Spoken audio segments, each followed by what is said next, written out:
I'm Anna Wright-Smith, and I've just finished my 12-month industry workplace experience with Australian Unity. Australian Unity has been around for 180 years, and they've been providing Australians with financial, health, and living services, working as a members-owned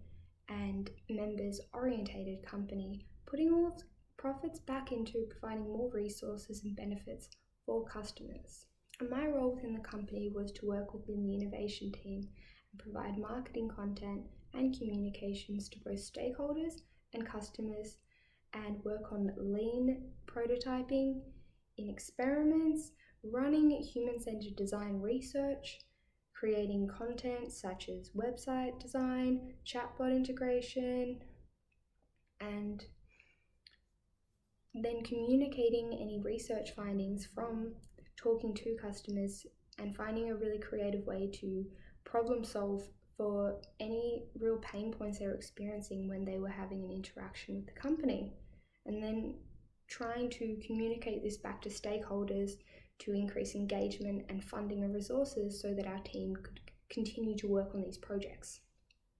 The aims of my placement were to acquire a really strong understanding of the innovation process, and I believe that I've managed to do this because I can now look back and say I understand exactly why we were working on lean prototyping and why we weren't just instantly going with a theme and sticking with it and putting it out there straight away because we thought it would work. And I can actually understand the whole purpose behind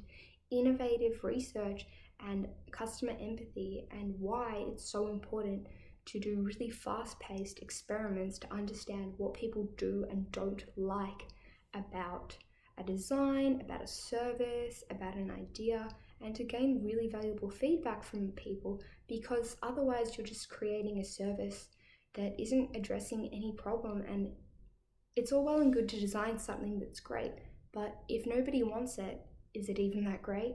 And I guess that's the main learning from understanding the innovation process for me. I've learned how to do so many different things in this role, and it's crazy because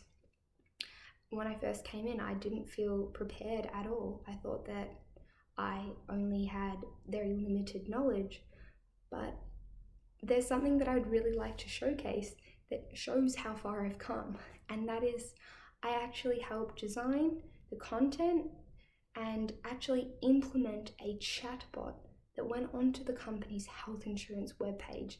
and actually was problem solving for a huge problem that customers were about to face, which is the 2019 health insurance reforms. And in this chatbot, me and my team, we actually came up with all of the information that customers would need to understand all the different changes that were going to happen to their cover and their products, to help solve for any communication issues and try and address the issue of a potential drop in retention rates from customers feeling uncomfortable, confused, and potentially even taken advantage of by all of these changes and a lack of understanding of why they were happening. And I think that that's really amazing that I got to be a part of this, because I really lacked any technical skills when I started. And I think that it's so important to take a moment to just reflect back to how much my professional understanding has changed from when I started. Because when I started, I really didn't understand how a workplace operated. And I think my main change in understanding can be seen in looking back to actually a conference that was led back in the early 2000s by Hunt, and it was on how workplace culture has a really strong impact on the success metrics of project delivery and team collaboration, which has actually been discussed in further depth by Inau and Louis in 2015 in their research paper on team collaboration and dissonance. And for me, I didn't understand how culture could have an impact on a project, let alone a team success, because I thought that culture meant more where you came from rather than a shared opinion or value that a company could hold. And it makes a lot of sense now because in teams where there wasn't a shared understanding and there wasn't a shared vision or goal in setting out priorities for different projects, there was dissonance between members and people did choose to walk away from projects, and I couldn't understand why. But in hindsight, it makes a lot of sense now knowing what I know. And there has been significant research into the gaps between university students coming into marketing roles in a graduate position and what kind of skills students are going into the industry with and what kind of skills that they don't have. And it's been highlighted by Royce and Liang in 2014 and Schlee and Carnes in 2017, some of the important skills to bring into an organisation as a graduate. And these include mostly transferable skills, such as interpersonal communication, adaptability, flexibility, having strong emotional intelligence, the ability to work alone and be self-directed and orientated, and to manage oneself. Because if you actually go into the workplace with these different skills, they're self-ingrained, and from that you can build technical skills from this, such as mentioned by Vukasovic in 2014, that having these interpersonal skills can only build further onto technical skills, such as being able to use integrated systems and software. Because of this desire and willingness to learn and grow, you are more adapted to wanting to learn and contribute different aspects to a company rather than only having a technical or knowledge-based understanding of concepts, which will only provide you so far within a company, because you actually need to be more self-directed and motivated to keep on learning. Because if you don't keep on adapting and growing to the environment that you're in,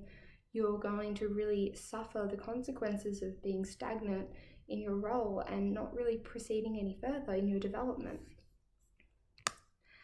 And I just would like to conclude this presentation in giving some really important advice to any future students who are going to be undertaking their placement. I think that it's incredibly important to develop stakeholder and just rapport in general with anyone who you might have any sort of connection with within the company from the absolute get-go. You need to be talking to as many different people as possible to let them know who you are and make a connection with them, so that there are more people who are aware of you and your team and they want to be involved in your project's success. Because if you don't have other people behind you, you will be impacted, because your projects won't be made a prioritization, because no one will have that support for you or your team. And it's a sad reality, but it's also incredibly important for collaboration, because you need to have a shared passion for what you're doing, and if you can't have that, then you won't succeed properly. And I think that there needs to be less of a focus on technical ability as well as conceptual knowledge, because coming into this, nobody cared about any of the knowledge that I had. People valued more my willingness to learn and to keep on trying new things and really adapt to my surroundings and learn how to code and learn how to make websites, different stuff like that, where I didn't have those skills, but I chose to learn how to do that. And that's what made me such a valuable asset. And I think that if anyone can go into their placement just being completely open-minded, they have I have no doubt in my mind that they won't succeed. So thank you for listening.